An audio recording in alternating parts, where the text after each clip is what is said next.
ChatGPT ဆိုတဲ့စကားလုံးကိုအခုချိန်မှာတော်တော်များများကရင်းနှီးနေလောက်ကြပါပြီ။ကိုမေးလိုက်တဲ့မေးခွန်းတိုင်းကိုစက္ကန့်ပိုင်းအတွင်းမှာချက်ချင်းအဖြေထုတ်ပေးနိုင်တဲ့ AI search platform တစ်ခုဆိုတာလည်းသိကြမှာပါ။ဒါပေမဲ့မိတ်ဆွေတို့အနေနဲ့ ChatGPT ကိုတကယ်ရောထဲထဲဝင်ဝင်သုံးတတ်ပြီလား။ဒီနေ့ဗီဒီယိုမှာတော့ ChatGPT ကို Pro ကြသုံးနိုင်ဖို့ Tick and Trick လေးတွေကိုပြပြပေးပါမယ်။ဒီဗီဒီယိုလေးကမိတ်ဆွေတို့အတွက်အသုံးဝင်မှာဖြစ်တဲ့အတွက်စောင့်အောင်ကြည့်ပြီးတော့ပါ။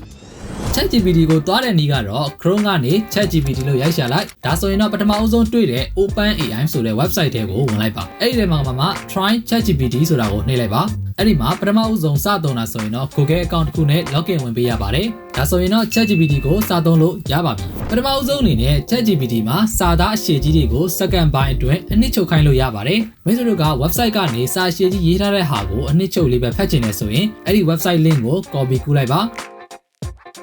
ပြီးရင်တော့ please summarize this in one sentence လို့ရေးလိုက်ပါအဓိပ္ပာယ်ကတော့ဒီစာသားတွေကိုစာကြောင်းတစ်ကြောင်းနဲ့အနှစ်ချုပ်ပါလို့ပြောလိုက်တာပါအဲ့ဒီအောက်ကမှာ copy ကူးထားတဲ့ link ကိုပေးချလိုက်ပါဒါပြီးရင်တော့ပို့လိုက်ပါဒါဆိုရင်တော့စာသားတွေအများကြီးကိုစက္ကန့်ပိုင်းအတွင်းမှာတစ်ကြောင်းတည်းနဲ့အနှစ်ချုပ်လုပ်ပေးသွားပါတယ်နောက်ထပ်အအောင်ဖို့ကောင်းတာကစာမျက်နှာပေါင်းများစွာကိုလည်းစက္ကန့်ပိုင်းအတွင်းမှာအနှစ်ချုပ်ပေးနိုင်တာပါကိုအနှစ်ချုပ်ပြီးဖတ်ချင်တဲ့စာသားတွေအကုန်လုံးကို copy ကူးပြီးတော့ပြီးရင်တော့ TL semicolon DR TLDR လို့ရေးလိုက်ပါအဓိပ္ပာယ်ကတော့ too long didn't read ဖြစ်ပါတယ် TLDR in two sentence လို့ရေးလိုက်ပါပြီးရင်တော့အဲ့ဒီအောက်က copy ကူးထားတာတွေကို paste ချလိုက်ပါဒါပြီးရင်တော့ပို့လိုက်ပါဒါဆိုရင်လည်းစက္ကန့်ပိုင်းအတွင်းမှာအနှစ်ချုပ်သွားတာကိုတွေ့ရပါလိမ့်မယ်ဒါအပြင် YouTube ဗီဒီယိုတွေကိုပါအနှစ်ချုပ်လို့ရပါတယ်တကယ်လို့ podcast လိုမျိုးတနားရီကျော်အနည်းဆုံးရှိတဲ့ဗီဒီယိုတွေကိုအချိန်ပေးပြီးမကြည့်ချင်ဘူးဒီဗီဒီယိုတွေကိုအနှစ်ချုပ်ခိုင်းလို့ရပါတယ်အဲ့ဒီဗီဒီယိုရဲ့ link ကို copy အရင်ကူးလိုက်ပါ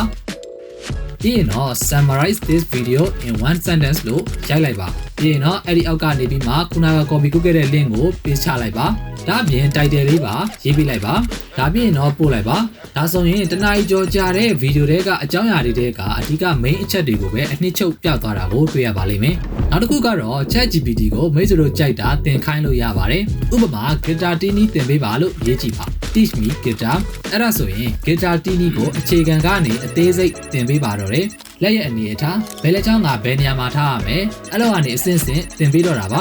ဒါအပြင်ဘာသာစကားတွေကိုလည်းသင်ခိုင်းလို့ရပါတယ်နောက်ထပ်ကိုစိတ်ဝင်စားတဲ့ software သုံးတဲ့နည်းတွေကိုပါသင်ခိုင်းလို့ရပါတယ်ဥပမာအနေနဲ့ဆိုရင် Photoshop လိုမျိုးဟာမျိုးတွေထိပါ free သင်ခိုင်းလို့ရတာပါအဲ့ဒီညမှာသူရှင်းပြတာတွေကိုနားမလည်လို့ကိုက level တစ်ခု short ပြီးရှင်းပြခိုင်းလို့လည်းရပါသေးတယ်ဥပမာ9နှစ်ကလေးတစ်ယောက်ကိုရှင်းပြတယ်လို့မျိုးရှင်းပြခိုင်းမယ်ဆိုရင်ကိုမေးနေတဲ့စာသားမှာ explain like I am 5လို့အပေါ်ထည့်ရေးပေးလိုက်ပါအဲ့ဒါဆိုရင် ChatGPT က9နှစ်ကလေးလိုမျိုးရှင်းပြတယ်လို့ level နှိပ်ပြီးတော့ရှင်းပြပါလိမ့်မယ်ဒါတွေက extra command ဖြစ်လို့ပိုရှင်းလင်းအောင်4000ခွန်းထဲမှာထည့်ရင်ပိုပြီးအဆင်ပြေပါတယ်နောက်တစ်ခုကကိုဖြေထုတ်ခတ်နေတဲ့သင်ချာပုတ်စာတွေကိုဒီလိုမျိုးမေးခွန်းလေးကိုပဲရိုက်ထည့်လိုက်ရုံနဲ့ ChatGPT ကစက္ကန့်ပိုင်းအတွင်းအဖြေထုတ်ပေးသွားပါတယ်ကိုကိုအချင်းချုပ်တောင်ရှင်းပြသွားပါသေးတယ်တခြားကြိုက်တဲ့မေးခွန်းမှန်သမျှကိုလည်းရေးလိုက်ရုံနဲ့အဖြေကိုတန်းထုတ်ပေးပါလိမ့်မယ်နောက်တစ်ခုကတော့ ChatGPT ကိုကြိုက်တာရေးခိုင်းလို့ရပါတယ်ဥပမာ ChatGPT ကိုတချင်းရေးခိုင်းကြည့်ပါ write a rap song for meအဲ့ဒါဆိုရင်တချင်းစာရေးစရာတွေတောင်မှအချိန်တော်တော်ပေးရေးရတာကို ChatGPT က